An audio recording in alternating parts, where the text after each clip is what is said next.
Commentator Ray Warren. Thank you, Graham. Reserve grade grand final. In charge is Chris Ward, and there's a very well-known sight, Steve Rogers in the number 6 jumper, but he's never taken out a grand final, the former Prince of Centres.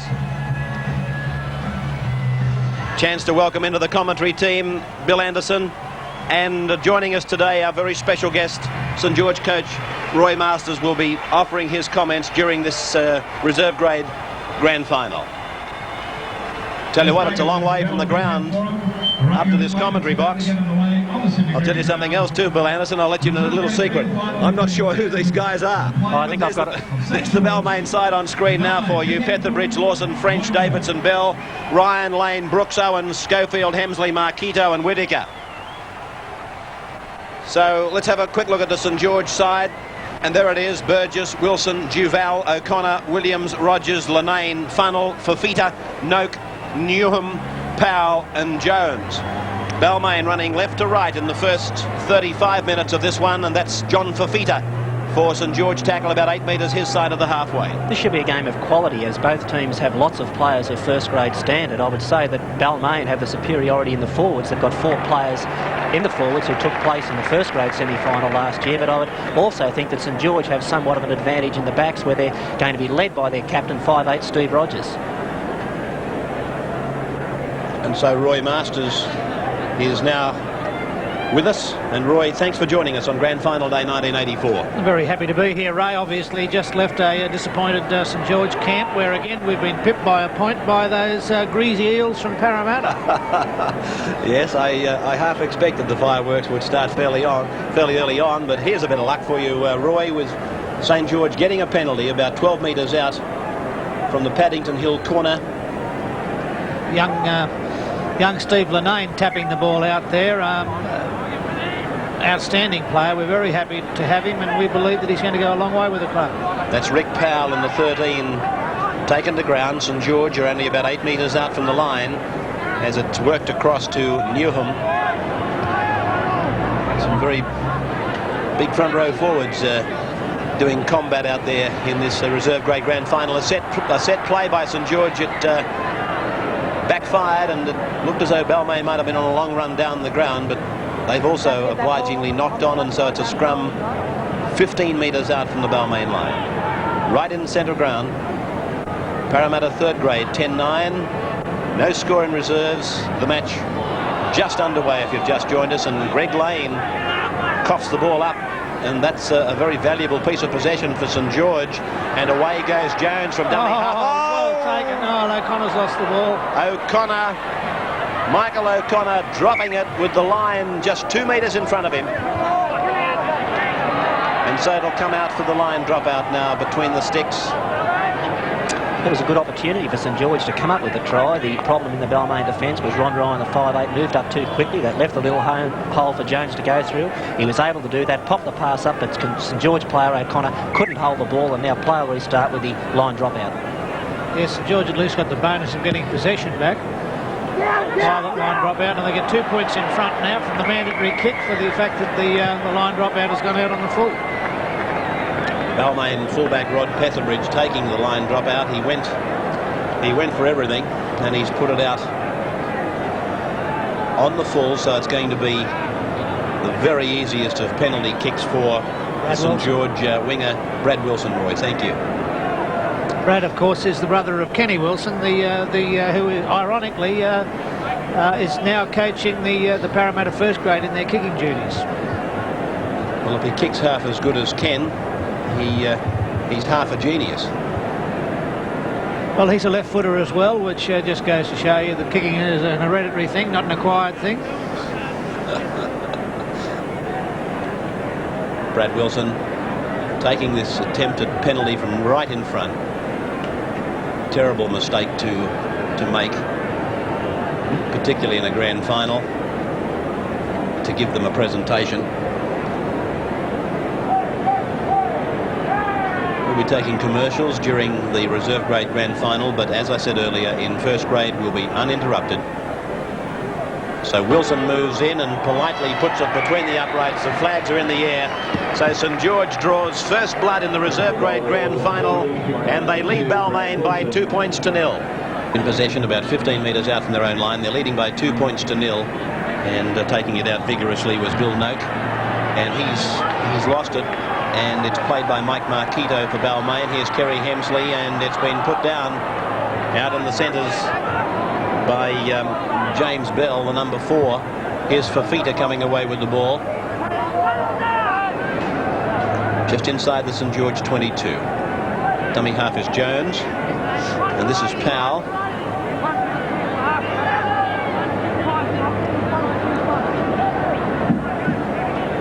We'll be going to Wayne Pearce for his comments during this reserve grade grand final. He, of course, has a very keen interest in it. In fact, Wayne's in position now, and a touch of nerves, Wayne, with Petherbridge and that line drop out, would you say? Wayne, I think Ray just crossed to us down there, but you were down in the dressing rooms for a short time before the match. What was the feeling like? Well, Coach Duffy warmed the Balmain players about the St George backline, and in particular Steve Rogers, Michael O'Connor, and a halfback by the name of Lanane, who he feels is going to make a big impression if Balmain forwards will let him.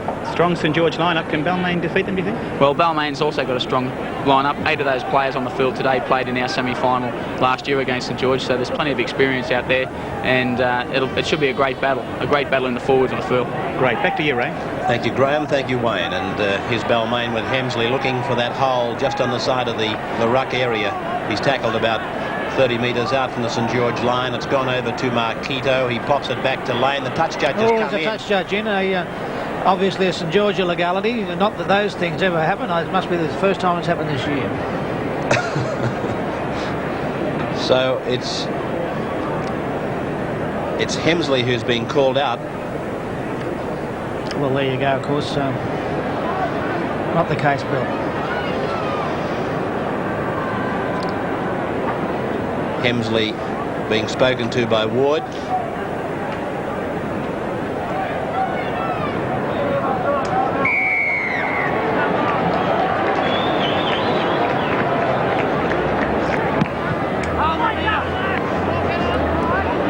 So St George coming up with the penalty. And the tap is taken on the halfway line, and Powell again takes it up. Very willing worker is Powell. That's Newham.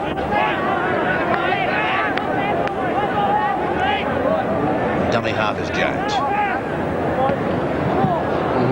Chancy ball there for Billy Noak, and he almost gave it back to Balmain, but came out of it on top. It goes through Lanane and on to Rogers, and now it's out to the centre three-quarter, Philip Williams. And right around the bootlaces is David Brooks for Balmain.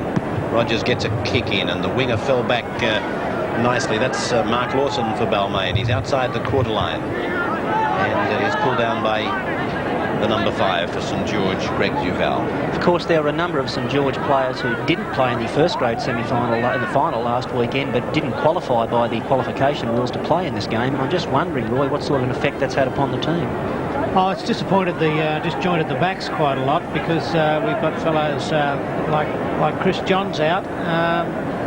As far as the forwards are concerned, we haven't lost so much out with regard to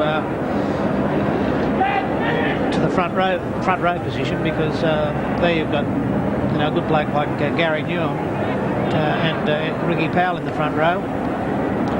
But overall, it's been a disadvantage, more so to the third grade, because we've been able to bring good ones up from the thirds into the seconds, but we haven't been able to bring good ones up from the bench into the thirds. Lanane, the St George halfback, penalised for an incorrect feed, and the differential penalty goes to the Tigers.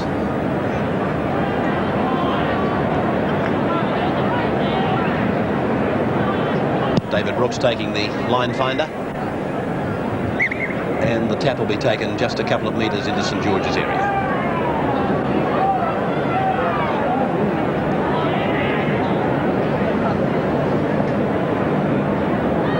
And on the first tackle, they put it down. O'Connor's away. He's in inside the 22. Long ball, and it's been put down out on the wing by Greg Duval. Then make as much yardage as he could and just take the tackle and have another 5 down in the opposition quarter. Roy, were you as surprised as I was that he wasn't able to go all the way on his own, because he's a player with immense speed? Oh yes, I think he could have carried on further. I think he probably heard a call and you know, he transferred it on when in fact he should have gone for more yards himself. That's one of the problems we've had with Michael. He hasn't had enough games in his transfer from rugby union over to rugby league for him to learn all the fine points, and I reckon he's going to become a great rugby league player, but he's been hampered with hamstring injuries the last 2 years and hasn't been able to learn some of the fine things that's necessary. Another penalty to Balmain. Marquito not allowed to play the ball, and Brooks. There's a bonus. Yes, no, he's gone. Yes, it's touched it. It's a touch, all right, and it's going to be a scrum to restart it. 32 metres out.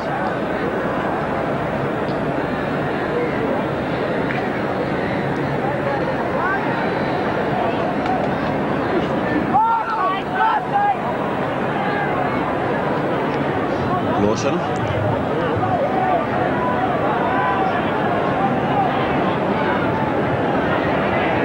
This is Petheridge.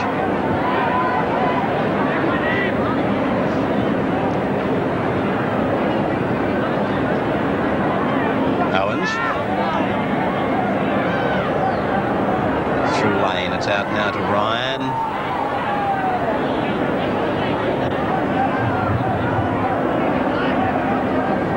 Played by the centre 3/4 Jamie Davidson, and this is Hemsley. Good tackle by Jones.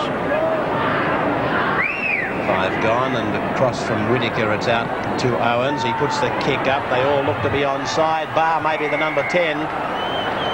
And it's a penalty to St George, well read by the referee. The number 10 was the only fellow in front of the kicker, Michael Schofield.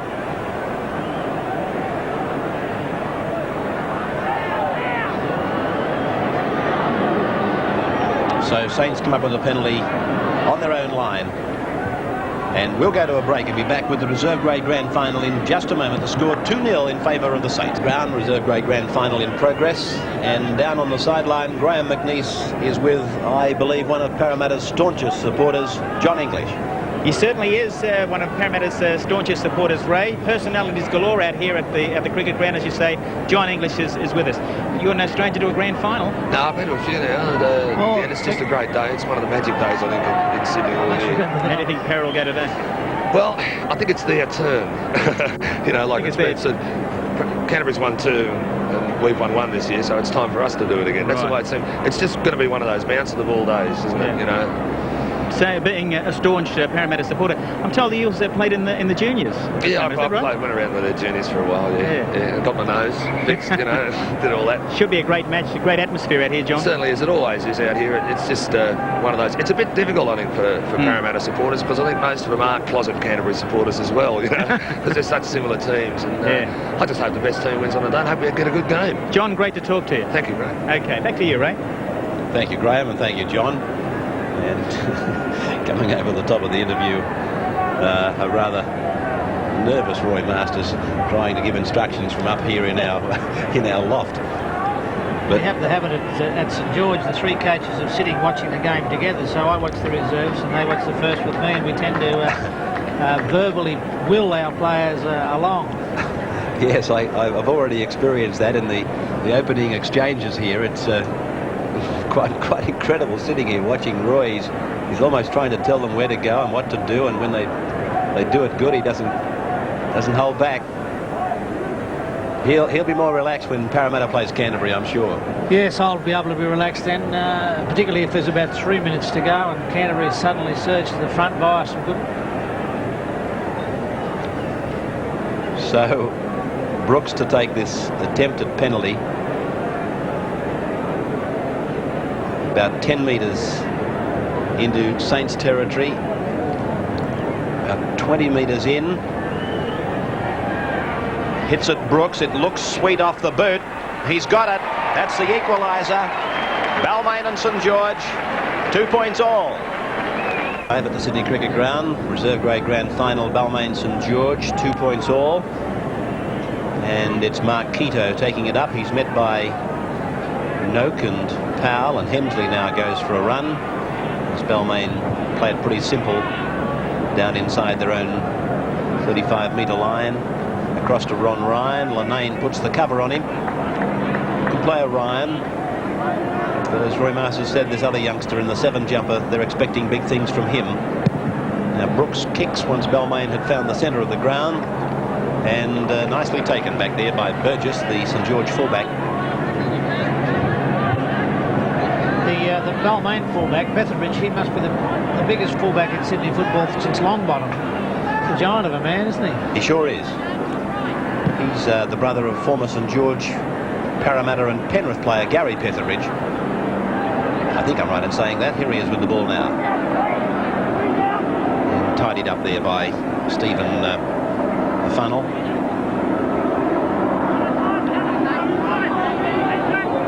Owens.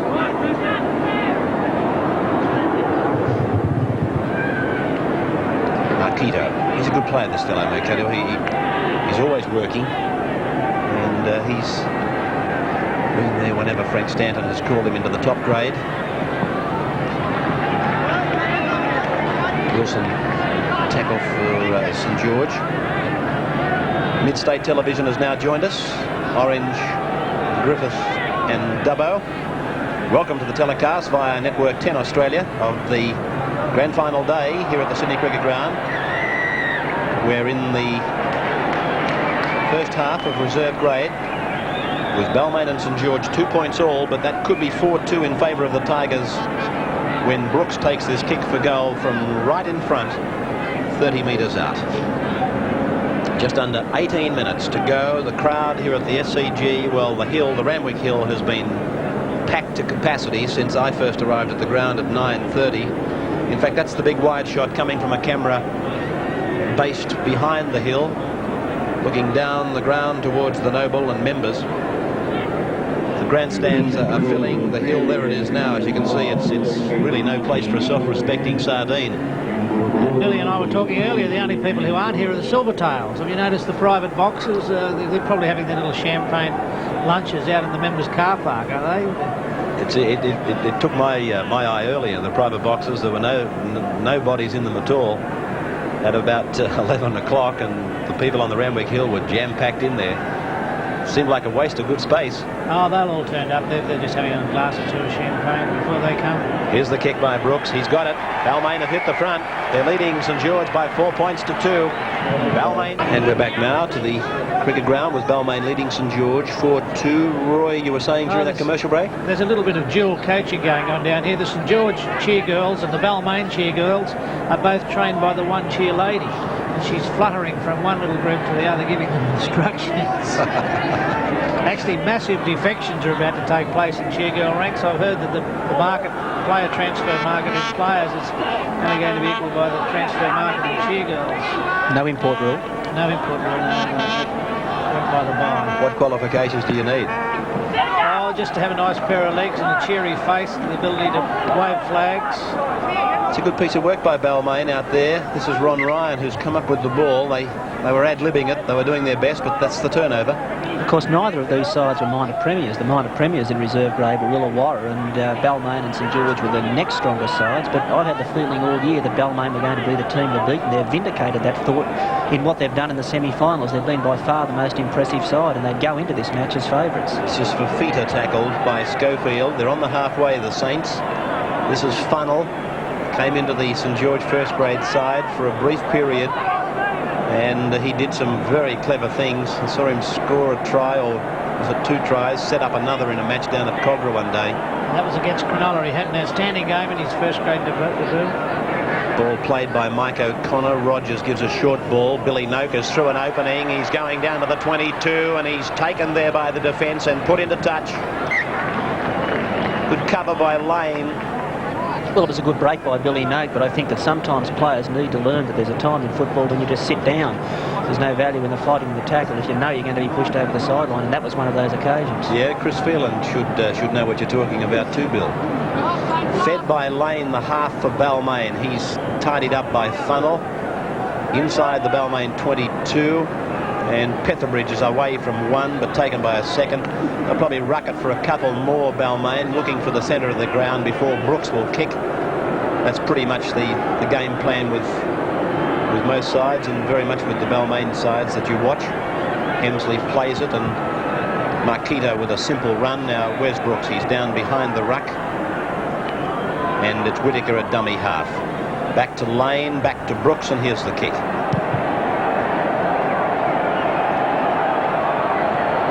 And a mistake by the St George fullback. He lost it. Time he's done that, young Burgess. He must be having a bit of trouble with the sun or something. He's not taking the ball well at all. It's uncharacteristic of him. There was one earlier, Ray, that he really reached for, Roy, wasn't there? It's quite blinding down there, Roy. I've been working out there all morning, and facing back towards the Noble and Members, the sun is an awful problem, particularly since a bit of cloud has gone around. It's there 1 minute and gone the next. Yeah. Scrum down on the St George 22. The Tigers are leading by 4 points to 2. They've won the scrum, and it's gone to the 5/8, and here's Ryan showing it and doing some dancing, but he today is in there against probably one of the stiffest contestants he'll ever come across in reserve grade, Steve Rogers, who didn't make the tackle, but what he did do, he herded Ron Ryan back into a lock forward, breaking from the scrum. Well, of course, Rogers is a player of international quality, but I think Ryan will be able to hold his own today. He's a player that I've been particularly impressed with when he's played first grade or reserve grade, and what I like about him most is that he knows what to do when he gets into the opposition quarter. He's got skills of a little grubber kick, and he just knows how to score a try, and sometimes that's a quality that a lot of footballers lack. Well, it's that's a penalty. Marquito, well... Yeah, we should have been penalised for being inside the 5 for a start. Well, I thought he should have been penalised for not facing goal when he played the ball. I'll tell you what, that's nearly a try. Now, he's lost it. He's lost it, Mike Marquito.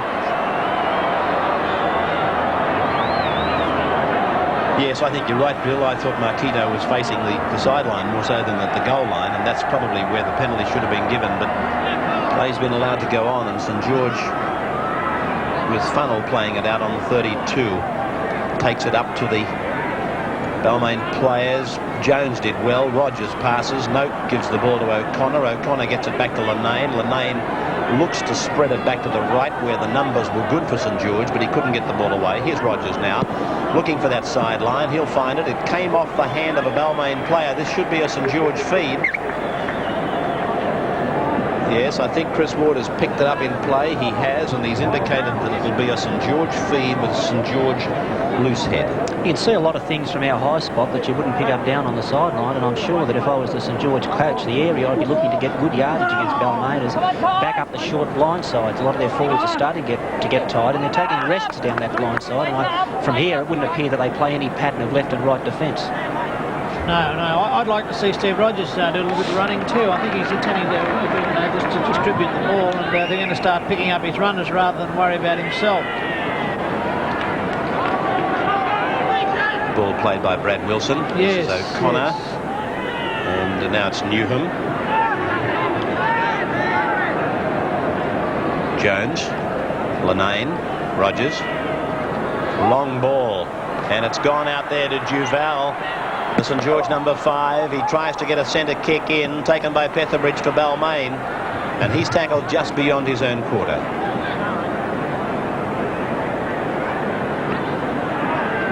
Everything going according to plan, Wayne Pearce, at this stage?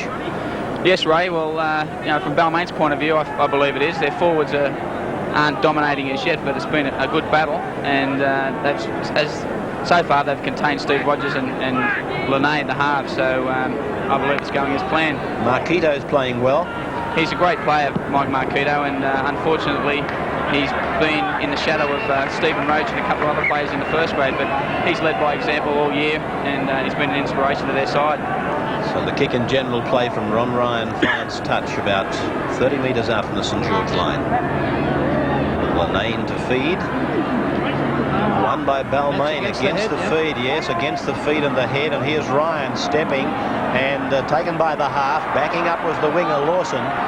And Lawson will play it about 15 metres out from the St George line. It's gone through now to Brooks, and Brooks is taken by Rogers. He lost the ball. The number 4's got it for the Dragons, Williams. This man is Burgess. 4-2 in favour of the Tigers. Fafita hitting into the gap. pulled down by Owens. Lanane gets the kick in. He's put it down to Petherbridge. And he comes out from 35 metres away from his own line. Lanane chases, and that just goes to prove it doesn't matter how big they are. If you take them around the legs, they'll fall over. This is Ryan crabbing across the ground and paying the penalty for it. Young Billy Noak and Lanane, Steve Lanane, both come from Dubbo, and they came into the St George dressing room about a couple of hours ago and totally exhausted, saying half Dubbo must be out there. And, tired from shaking hands. Yes, yeah. Another very, very good footballer came from that area in the west. In fact, they called him the Red Dust Man originally, a bloke called Don Parrish. True, he was a Dubbo man, Don, yeah. And Balmain's centre three-quarter not held. Well, that's bad play by Neil Whittaker. He was standing there. The other guy, he had the problems. He had the pressure, and Whittaker was in a better position, so he gave it to him, and Whittaker's put it down. So it's a scrum now to be fed by St George just on their side of the halfway. Same tunnel. Parramatta 1/3, 10-9. Blue and Golds have already broken one demijohn. He's got Lanane again for the feed of the scrum. So far, the theory of the minor premier doing well on grand final day has gone down the drain. Of course, St George, our third for minor premiers by a clear margin, and of course, no minor premier is involved in this game. The minor premier in this game is Illawarra. These are the situations where young Ron Ryan should come into his own. He's a good controller of play, but he's got a very good kicking game. If we keep our eye on him, I'm sure that he's the player that will try to initiate something in this set of 6 tackles. Whittaker plays the ball. Lawson's the dummy half. 7.5 to go. He's going to might do a little chip over. This is Hemsley, just outside the 22. Marquito. He was looking for runners, but the St George defence got Didn't play between that him ball. and them. It's gone across now to... The referee saw it. Yes, Chris Ward has pulled it up for not playing it. And we'll take a break with the score at 4-2 in favour of Balmain over St George. Sydney Cricket Ground with St George rucking this ball out from inside their own 22. They're under a lot of pressure there while we were in that commercial. Burgess eventually cracking the Balmain defence, and players now about 10 metres short of the halfway with Williams to play it. O'Connor dummy half. Gets out and goes for a run, holds the ball in one hand, shapes to kick. I think he's hurt. No, he's okay. He clutched at his head. I thought maybe he'd taken a knee to the head. It's gone across now to Powell, and Powell is safely held by Hemsley and Owens. And 5 tackles are gone now for the Saints. Across to Lanane, who kicks, and he's looking for that line, but it's out on the full. And the scrum will go down back on the St George side of halfway. 5 minutes to go. We've lost another one against the head during that break too, Ray. There's obviously some scrummaging problem out there. St George. It's a very important statistic in modern day rugby league, isn't it? It's the most important one of all. Particularly when you get penalties when you've got the head and the feet too. They're the ones that do a lot of damage to you, because you suddenly find instead of being able to attack in the opposition area, you're defending. Played by Jamie Davidson, and this is Owens now taking it to ground. Midway 22 halfway, St George has entered the field. Here's Schofield. If this reserve grade grand final is a down tempo or laid back commentary, I'm sure you'll understand as we try and keep some petrol for the big one. Hemsley's copped a shoe in the face. I'm not so sure how. No, that was nothing. He saw a good hole there and he raced through it, and he just got clipped on the way down. 5 tackles gone, and Balmain will probably bomb it. Ryan, he gets it. Oh, well, how lucky was Balmain there? The kick by Ryan hit a St George player and it bounced straight back into the waiting arms of the number 7. Bobby Simpson couldn't have caught that ball, but Lane did for Balmain. It's being played now by the winger David French. They come back to the centre, and Schofield decides he'll try and bulldog his way over.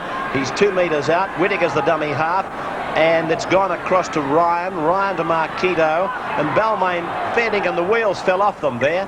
They had it all set up, and then the wheels just completely fell off. They didn't know where they were going, and it all started back at the play the ball with Neil Whittaker organising the players behind him and looking behind him, and the ball had been played and the whole thing broke down. That's a great example of how important the fundamentals of the game are. No matter how much of an overlap you've got, no matter what play you've got on, if it falls down in the play the ball with sloppy service from there, it'll never work. Here's Petherbridge. It's gone around the back of the attack. It's picked up by Bell, and Bell is tackled. St George under a lot of pressure. 15 metres out from the line, it's Balmain attacking. Here's Lawson. Lawson's about 8 metres away from the line. Dummy half is Whittaker. Across to Marquito, a cut-out pass. It's gone to Schofield. Schofield to Petherbridge. He's passed the ball and hoped that he might find somebody, and it's Linane who's tackled into touch. You were lucky then. You sure were, Roy. And a scrum will go down 5 metres away from the St George line. It's desperate time for St George. We're inside that last 5 minutes before half-time. Balmain have enjoyed the better of this one. Very important scrum, this one, for St George. If they don't come up with it, and it's against the feed for them, they don't come up with it, they're going to be under a lot of pressure in this last couple of minutes, and this is the danger zone just before half-time. Ball fed and won by the Saints, and they've got the ball on the blind side. Well, that's interesting. Three of the last 4 scrums have all gone against the head.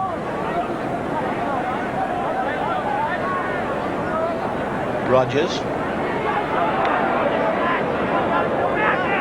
tackled, still about 7 metres inside his quarter. This is Powell.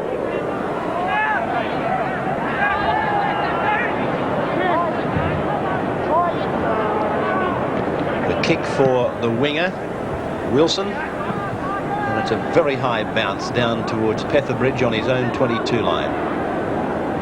Balmain leading by 4-2. 1.25 minutes to go. Parramatta and Canterbury, the first grade grand final, to kick off at 3:15. We'll have that telecast uninterrupted for you, and we'll have all the fun of the fair leading up to the grand final. I'm told that the spectacular in front of the grand final this year is the top of all. Marquito loses it, and he's hurt, Marquito. Hemsley, I see he's got his head heavily bandaged now, and there's blood streaming from a wound that came from that kick in the face that he got. Hemsley, he looks like he's come out of a Cowboys and Indians movie. He's bleeding profusely from a gash that they'll stitch up at half-time. He'd have to be Kit Carson, wouldn't he, with that long hair and bandito around his head? You can go back as far as Kit Carson. Yeah, Billy Carson at West. His nickname was Kit. He didn't lend much out of that Kit, but his face a sea of blood, and the trainer's squirting some water into his mouth, and Kerry Hemsley is going to leave the field, I think, early, and they'll get to work on him pretty quickly. It's an awesome sight, isn't he? It's an awesome sight at any time, Kerry, but with that bandito around his head and blood streaming from under it. Sure is. If he breaks through, I'll leave him to you. You wouldn't like to meet him down the back of Chinatown, would you? Wilson now with a chance to equalise. It's long and low, and it hits the upright and bounces away. The siren has sounded. The end of the first half. No tries, but I do feel that Balmain has had the better of it, and they lead St George by 4 points to 2 as we take a break.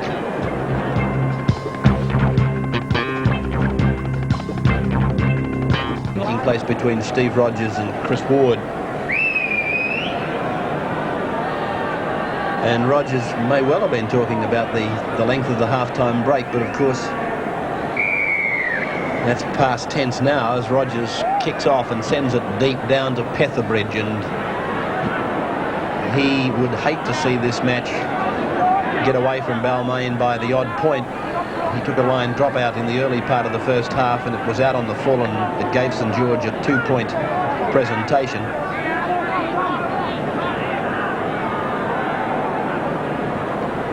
That's Schofield, Balmain's second rower in number 10. And now Marquito. I think if I had to name a player of the match so far, I'd be leaning towards this fellow, Marquito. He's been very strong. Lane, Ryan, got chip over the top by the former Australian captain, schoolboys captain. Williams to play it now, just outside the St George 22 line. This is Funnel. Owens in the 9 up high. 14 is on for Balmain. Paul Bevan.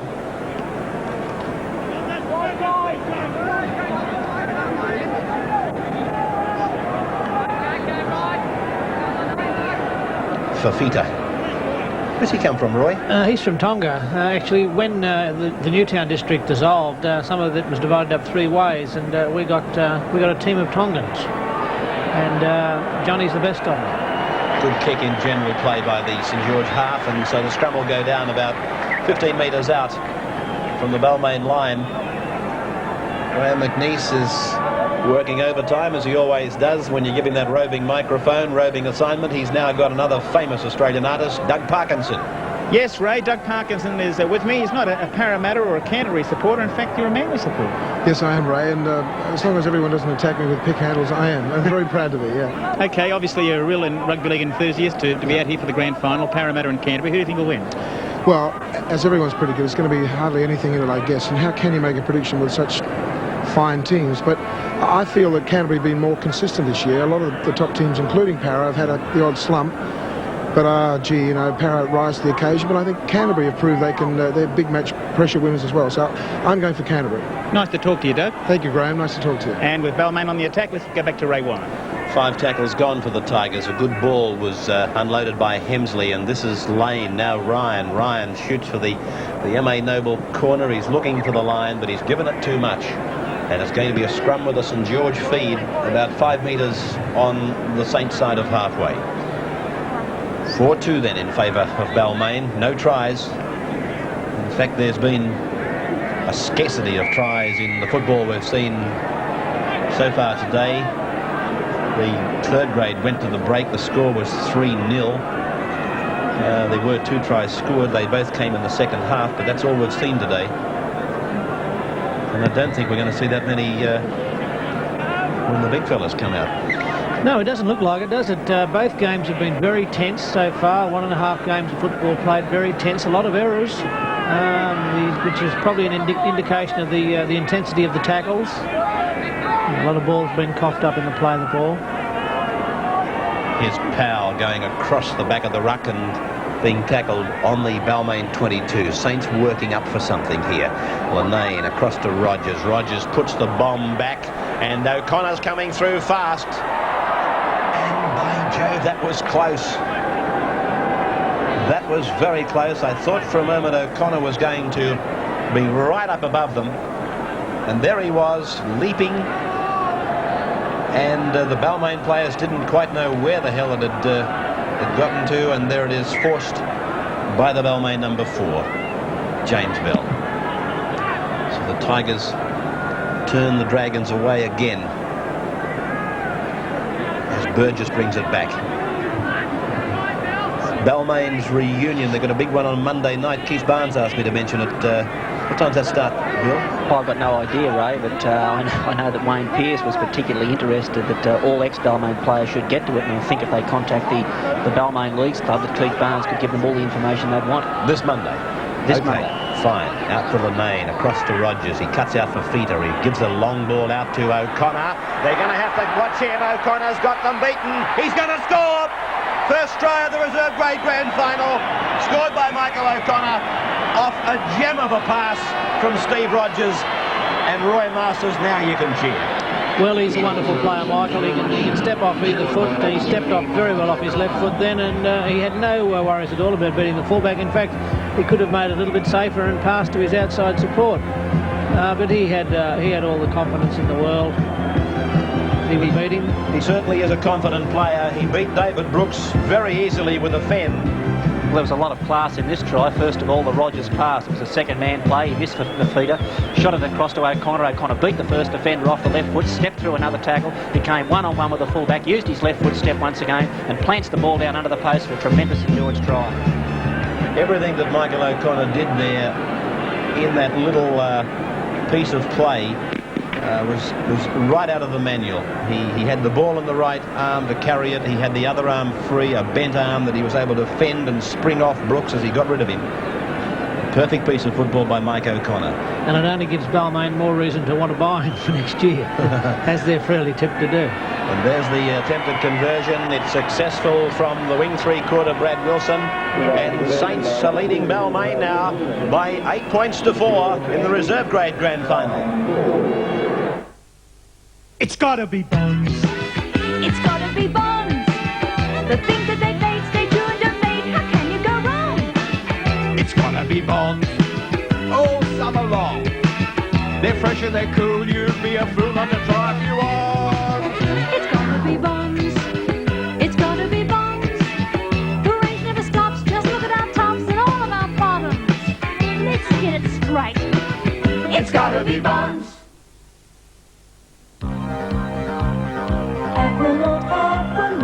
Aquanaut, the automatic pool cleaner pre-programmed to clean your entire pool quickly, quietly and efficiently without your ever having to lift a finger. Aquanaut is programmed to make circles, left and right turns, straight runs, climbing up and down the walls, into and out of every corner. For a sparkling clean pool, Aquanaut, the new generation pool cleaner that thinks for itself.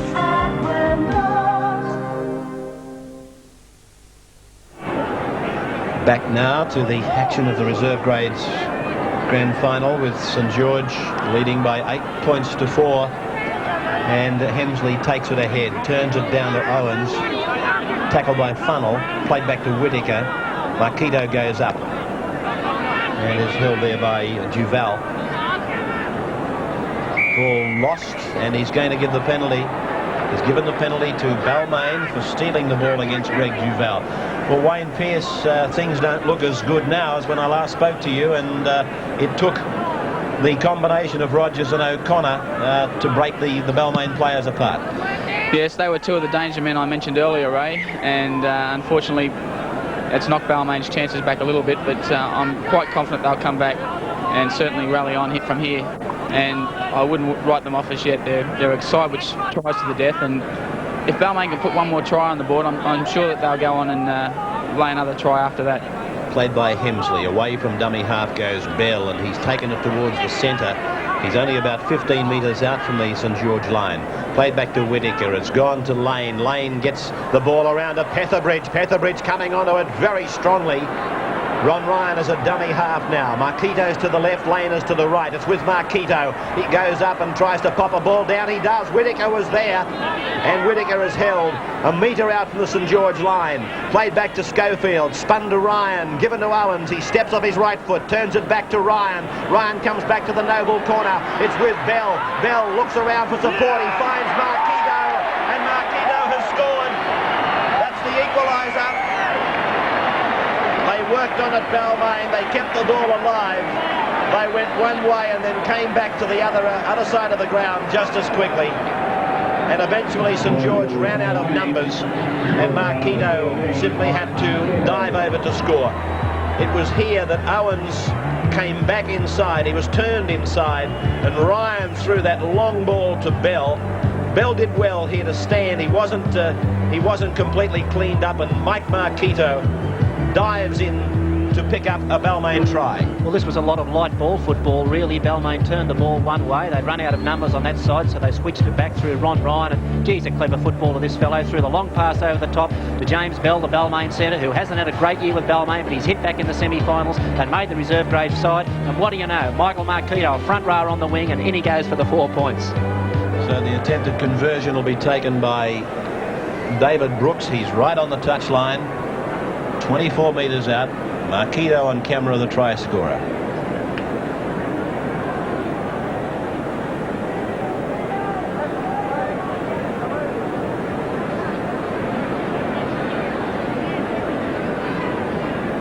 So Brooks from the sideline, he's got this. Oh, magic kick. was for David Brooks. Balmain leading Saints now by 10 points to 8. The ultimate in sports performance. Subaru four-wheel drive wagons. Back at the cricket ground, reserve grade grand final is 23 minutes away from its conclusion, and the Tigers are back in front at 10 points to 8, and you don't have to say it, but I'll say it for you. You predicted that, Wayne.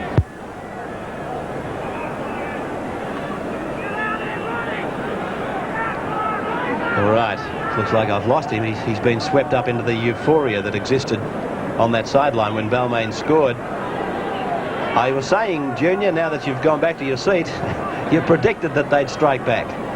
Yes, and I predict, if they live up to their form of, the last half of the season, that they'll go on from here and pile on a couple of tries, because they're good finishers to the game. And although Roy might be up there somewhere with you, I honestly think that they'll go on from here. Well, I disagree with you, Junior. I think that St George are going to come and show their superior class. I'm sure Rogers and O'Connor will hatch something. The big Steve Funnell, a little chip over the top, regain himself, something like that will swing the game the St George's way. All right, well, there they are, having their sideline duel in the reserve grade grand final between their two clubs. Roy Masters with us from Saints and Wayne Pearce from Balmain. Now, the ball played by Marquito. It's gone out through the half lane to Hemsley, back to Lane. He has to cut out Schofield. He picks up out wide David French. And this man taking it ahead is Brooks. I was just looking at some of the plays through 1984, and my mind goes back to that ridiculous rule about the attacking players being inside the 5. Oh, Ryan made a beautiful split. Bevan flick passes out, finds Ryan, and Ryan is tackled just outside the Saints 22. That's the turnover.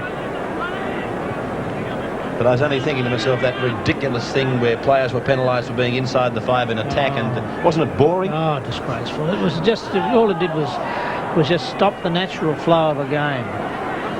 Just watching some of these first forwards off the play the ball, though, these days they're almost level with the dummy half, and I'm not going crook about it, don't get me wrong, but thank goodness that other rule's gone, otherwise the referee wouldn't have a P left in his whistle. Lanane now to play it. Rogers. Chip over the top, just mixing up the tactics, and it's taken there by Bell. Tackled by O'Connor. And the dummy half is Lane. He scampers out of there very quickly. He gets away from the hooker, and he comes around and he gets it to Ryan, and Ryan floats it out nicely to Bevan. Bevan's up to the 22. Infield pass, and it's Balmain to play it just outside the St George 22 line. Owens. Taken by Noak.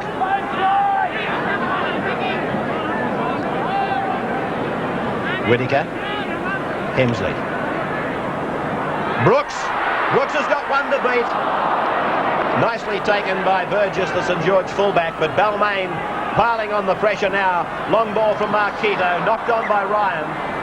And a scrum will go down about 15 metres away from the St George line.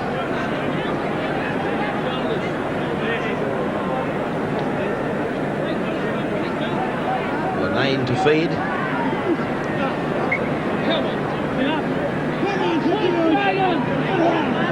He'll get him again, I think. No, he's given the penalty to St George.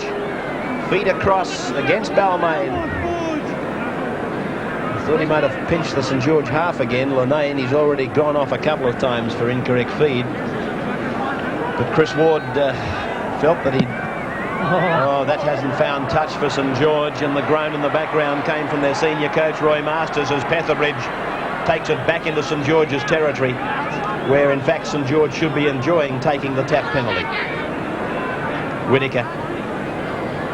Bit of ground to be gained running from dummy half as players start to tire. Well, that'll increase also as the game wears on, but that was a terrible mistake not to find touch, and they're the sorts of things that win you and lose you a grand final. Hemsley plays it just outside the 22 line. Brooks. He was put into a gap just a couple of seconds back, and it was a good tackle by Burgess to stop him. Through Lane. Ryan. 14 is Bevan, showing the ball and taken by Rogers. When in doubt, take the man with the ball. And Rogers sticks pretty much to that, although I wonder what was going through his mind as he watched the replays of those dying minutes of last week's preliminary final, Roy. Oh, well, he did. He watched them with me on Tuesday morning when we submitted a report to put into the league on it, and we groaned our way through it. We had about 4 cups of coffee. We went over things. It was sheer agony having to hear it. This is Petherbridge, the big fullback, galloping down ground. Lane has got the ball, taken by Duval. 8 metres inside the Saints 22, St George. They've got to get that football because this pressure that Balmain is piling on looks like it could bring them another try. Marquito straight ahead to the 10-metre line. Whittaker's the dummy half. Hemsley taking it to them and then giving a ball to Bell, but Bell puts it down and it's with St George, so the pressure's off them just for that passage of play. Our guys look very tired. Very tired. Haven't had much ball in the second half, Roy, have they? And of course, that's a vicious circle. You don't get any ball, you start to lose scrums, you start to drop it when you get it, and of course that compounds and you're less likely to win the match. That's true. St George are making a replacement now. Jimmy Walsh is coming on, and Ricky Powell's going off. So Walsh is on in jumper number 30, having played in the 3rd grade grand final, and Powell is off. John Murney, the Parramatta coach, with the successful thirds coach Bert Bass to his left, Darryl Chapman between them. When would he go into the room, Roy? Moni? Oh, he'd go in about an hour before, I'd say. I'd say that he'd go in there about another 7 minutes. Oh no, the game's starting at 3:15. About 2:15 he'll go in. Rogers getting a ball inside for the fullback Burgess. Well taken, Bill Noak. Noak is tackled inside the Balmain 32. Jones goes from dummy half, draws them, finds O'Connor. He gets the pass away. This is Williams. Williams is tackled. Desperate defence from Balmain. Play deep inside their territory. Linane out to Jones, on to Rogers. Rogers has to come back. He's got the pass away, but it's been knocked back by Balmain. Play on, says the referee. Brooks gets it away. Running with it is Bell. He's got support on his outside. He comes back infield. The winger has to actually put himself on side. That was David French.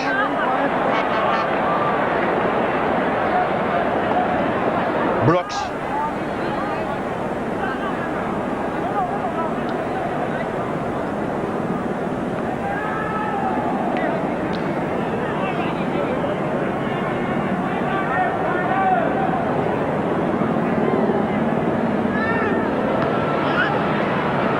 Bevan.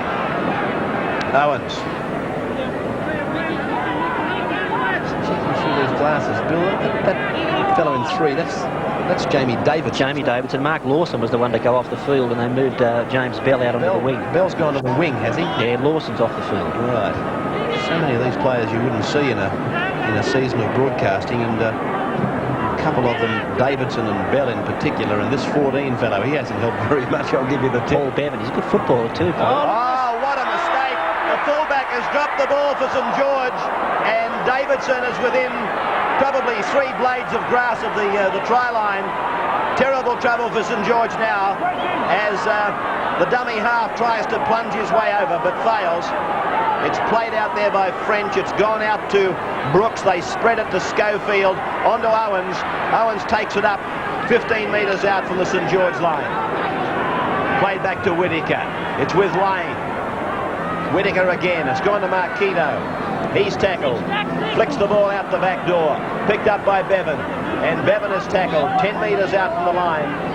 That must be their 4th tackle. It goes now to Brooks, and Brooks hits up the side of the ruck. He's tackled on 5. Lane is to the right. It's gone back to Ryan for a bomb. I thought he was going to go for the dropped goal. It looks too deep from here, but Burgess takes no risks and takes it over the dead ball line. 10 points to 8. Balmain leading. 14 minutes to go. Balmain did all of the attacking in the first half, and they've done most of the attacking in their second half, and I think if St George are going to get out of trouble, it's going to be a long-range try that'll do it for them. 16 coming out for Balmain is Mick Campbell. and David Brooks has come from the field. That's an interesting change. I hope they've got a, well, for their sake, they've got a goal kicker out there, because Brooks has been kicking very well. This is Owens, who takes it back towards the 22 and loses it. And St George have been given possession. Dummy half is Fafita. This is Burgess.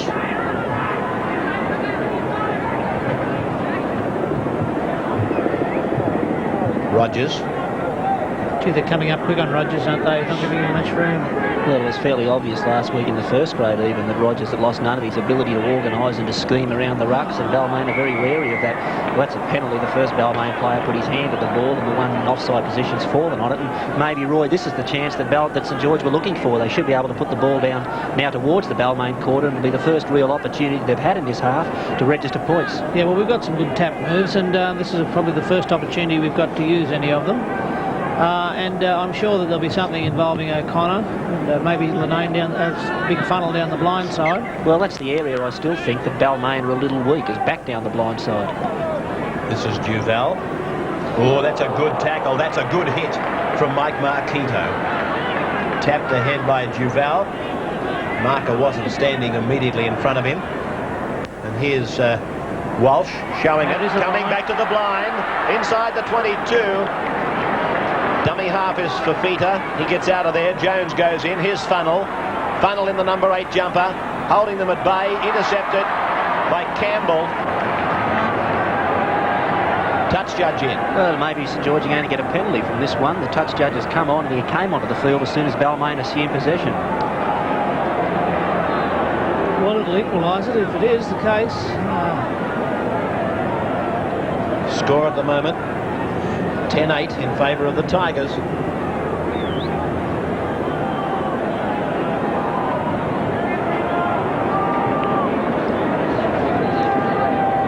Jeff Thompson in Springwood Hospital. Laurie Nichols was telling me Jeff hasn't been well. He'll be watching this match like the avid Balmain supporter he is. All the best from the Balmain camp to you, Jeff.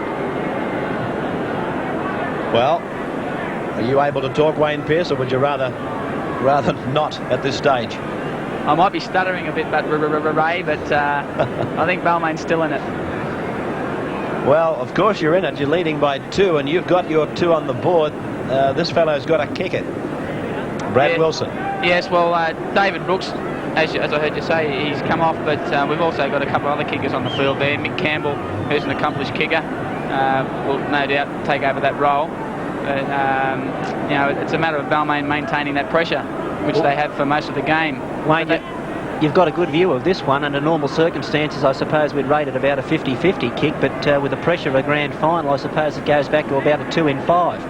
Yes, well, there's also a bit of a breeze blowing around up there if he puts it up in the air pretty high, so that could affect the kick as well. We'll have a look and see how he goes. Alrighty, it's 11 metres in from touch, 28 metres out, it's low, it's just wide, and Bevan comes away with it in the number 14 jumper for Balmain. 2 from 3 for Brad Wilson, a chance to equalise in the grand final. In fact, I think that's about where Michael Cronin took that kick for Parramatta when he had the chance to draw level with the Saints, Roy. 77, that's true. So we welcome in viewers now through RBN2 Wagga, and also joining us at this stage is Albury, because they work off the same link, I believe, RBN and Albury. On the sidelines, Graham Buckley ready to come on for St George. Roy, what do you think that your second grade coach would be trying to achieve by putting Buckley onto the field, just to tighten up things around the rucks? I'm a bit surprised, really, because we're down and we've only got less than 10 minutes to go, and we need attacking players out there, and Bucko really is a backer-upper as far as his attack's concerned. Well, there was a fellow in your third grade today, Bruce Miller, who I thought had a whale of a game out in the centres. Would you have considered putting him on? No, not really. I think that if we're going to win it, it's going to be one around the back row of the scrum or the half and 5/8 area, a chip over the top or something like that, or a quick break down the blind side. The only reason maybe that Buckley has replaced Fafita is because maybe it's an injury factor. Walsh getting a good ball away for Lenane. Dummy half for Lenane is Jones. It's gone to Funnell. Funnell getting very much involved now as the situation becomes desperate. 8.5 minutes of the reserve grade grand final to go, and for viewers who've just joined us through RVN2 Wagga, I think it's AMV, is it not, at Albury? 10 points to 8 in favour of Balmain. And Roy Masters is living every second of this match with his reserve grade St George team. There's been some moments of anguish. Well, Steve Rogers was fell for the old trick of looking to see where he was going to kick the ball rather than to look at the ball itself. And now we have a situation where Balmain have got possession just outside the St George quarter in the middle of the field with 5 further tackles and only 7.5 minutes left. It wouldn't surprise me to see them set from here, Roy, and to kick a field goal. Yes. Here's Owens with the ball. And TVQO in Brisbane has just joined us. Welcome to Grand Final Day in Sydney. The big one coming up, Parramatta and Canterbury. We're televising the Balmain St George Reserve Grade Grand Final at the moment, with Balmain leading by 2. This is Schofield, tackled by Lenane. And joining me in commentary for this Reserve Grade Grand Final are Bill Anderson, Wayne Pearce, the Balmain captain, and Roy Masters, the St George coach. So that fills in the viewers who've just joined us. Balmain by 2. They're on their last tackle now, 15 metres out, right in front. Ryan puts up the bomb. The runners are onside, and he's lost it to St George fullback. Passed by Williams. Running with it is Duval. Oh, that's a dangerous ball to throw. What a thing to do. And it's going to be a scrum. A Balmain knock on, 12 metres out from the St George line.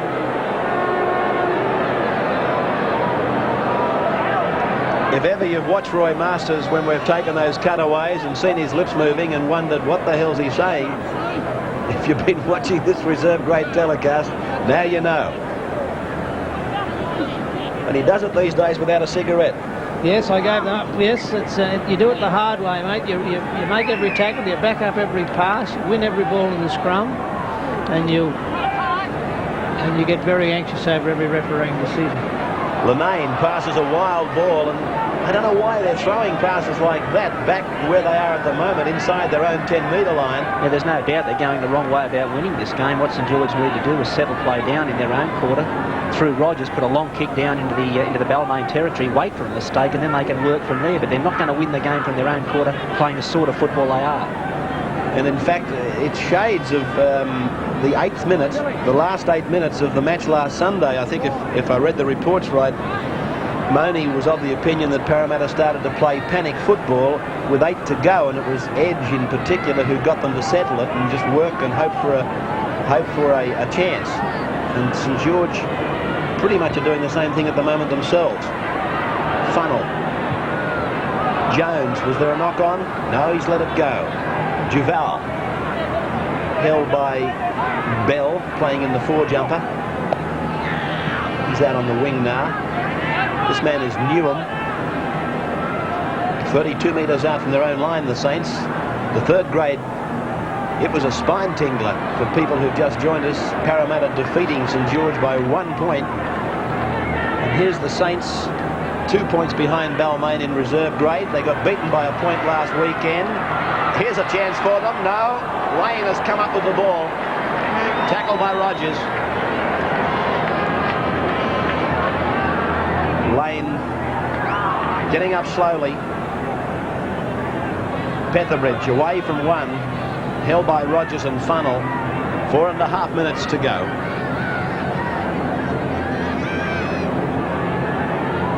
Ball lost by Marquito. He's made a blemish. That's the only one he's made in the match.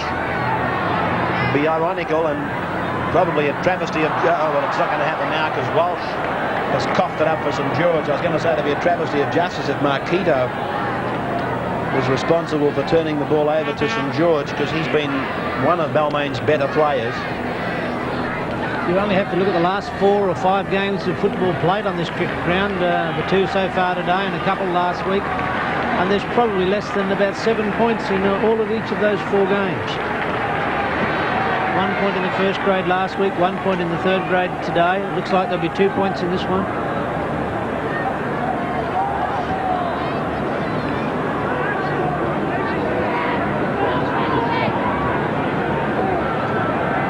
Campbell gets out from dummy half. 10 metres into St George's area.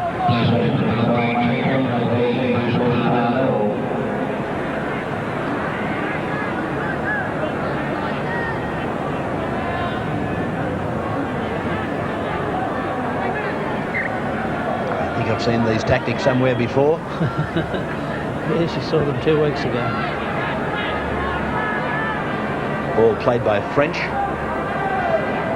This man is Marquito, and he's hurt. He's landed on his face.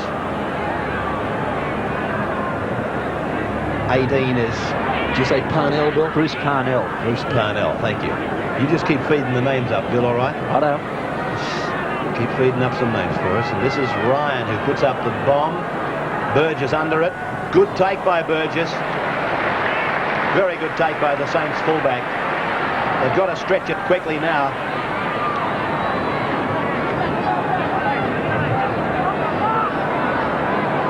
Two and a half minutes of time remaining.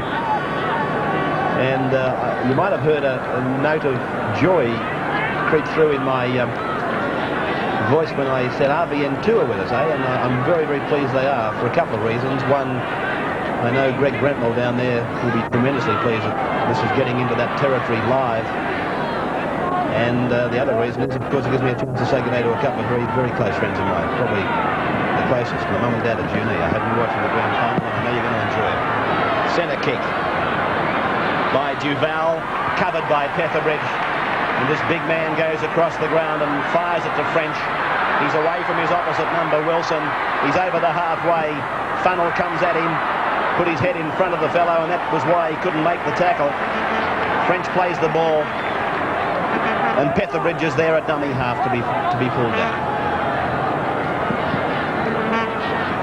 Ryan. Pretty obvious what Ryan had on his mind that time. He just absolutely submitted. He could have almost gone for a voluntary tackle. 1.5 minutes of this reserve grade grand final to go. And played very typically like a grand final. Owens. Yes, to those two great people down in Junee. I hope you're both well and ready for a big grand final. Rogers covers it up for St George, but it's a penalty to the Dragons. If you've got a move up your sleeve, something that's been a try scorer for you this year, this is the time to produce it. 1 minute to go in a grand final. The last throw of the dice. Trip over the top, Bill. There's nothing else you can do, really. Well, they got 40 seconds to do it in. It's going to make it hard also, Roy. Balmain are back playing a sweeper now. Greg Lane, their halfback, and he's there to tidy anything up that should come that way. Yeah, maybe a grubber along the ground, anything, you know, just hoping for a freakish bounce. O'Connor plays the ball inside his own 22. This is Walsh. Long ball out to Graham Buckley. And Buckley is hit by the Balmain defence. 12 seconds to go. And a penalty to the Saints. Ryan's been in there the last couple of tackles working for this penalty. There's the countdown from the crowd. St George are going to lose this one unless this is a miracle. It might be a miracle. Ball from Thunderlow. He could have possibly kept it alive. 3 players on his left are standing there saying, why didn't you give it? Why didn't you give it? The groan of anguish came from the coach.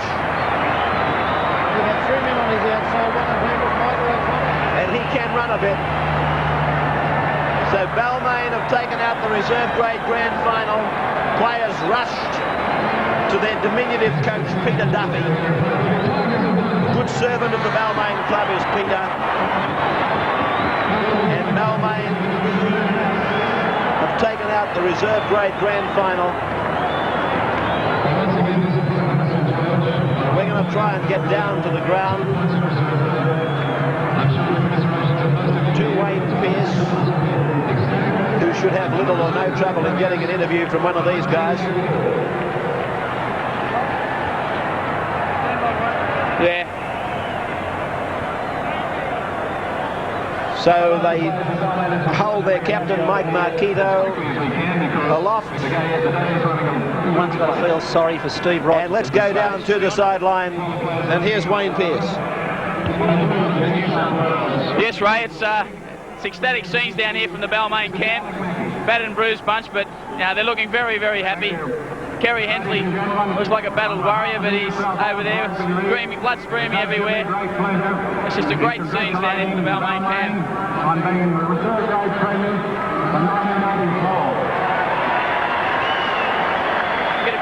So the jubilation in the Balmain campus. Wayne down on the sideline is ferreting in there. Kerry, battered and bruised Kerry Hensley, how's it feel? It's great, straight after the grand final, you can't describe the feeling unless it's happened to you. You carried an injured hand into the match there, a legacy of your work. How did you feel at the end there when you came off? Did you really want to come off?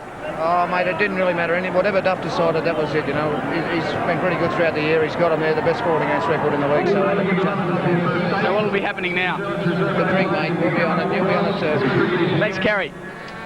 Thank you, Wayne Pearce, and thank you to Kerry Hensley. Now, one of the unhappy moments of this grand final, of course, is that Steve Rogers has played in the reserve grade grand final, and he's never been the member of a grand final winning side. It's quite incredible. He's played in 2 with Cronulla and didn't get a victory in either of those. Backed up again today, and a lot of people thought that this was another chance for Steve, and unfortunately he's missed out again. He's been one of the all-time great players, and I say that not lightly, one of the all-time great players for Australian Rugby League, Steve Rogers, and he's a credit to the game.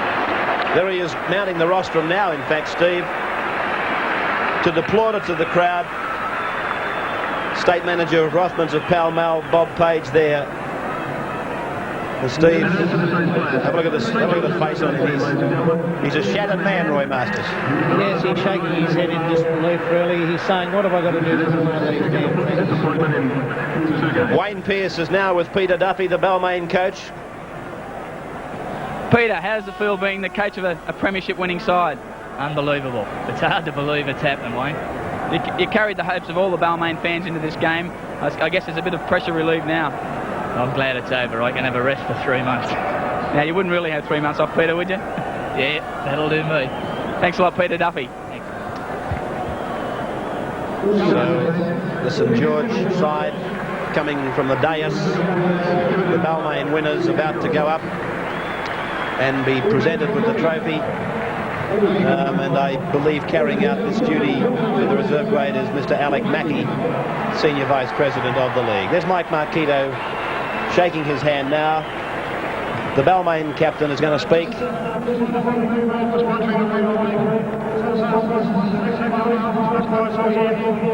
To congratulate Peter Duffy, the coach, and the manager, Georgie Stone. Thanks, fellas. Good work. Yes, and thanks to you, Mike Marquito, because he played very strongly. And so as the Tigers go up to receive their tokens of their victory here in the reserve grade grand final, we'll take a break and be back with you at the Sydney Cricket Ground in just a moment. So the parachutists making their annual jump have left their aircraft, and the Balmain players continue with their lap of honour after taking out the grand final, defeating St George by 10 points to 8. That shot you're seeing was the parachutists leaving their craft just a few minutes back. I'm glad it's them and not me. I'll give you the tip. I get white knuckles just watching these guys. Here they come anyway.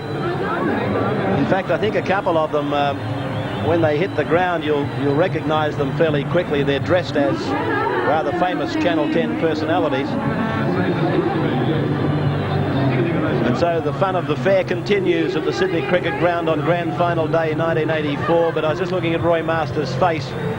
I don't think he can see too much fun in it. He had 3 sides looking like they were a great chance of winning a grand final. He finished up with nothing. Not a thing. Now there are none. This is a situation where obviously the eligibility rules that applied of over 2 months ago, they were the things that really diminished the chances of our second and third grade winning. We had 19 players who couldn't play today because of those eligibility rules.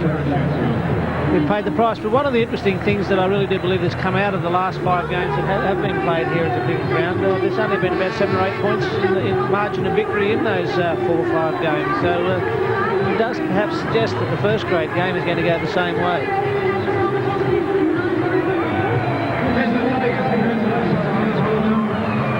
These fellows, they must have jumped out over Sydenham or somewhere.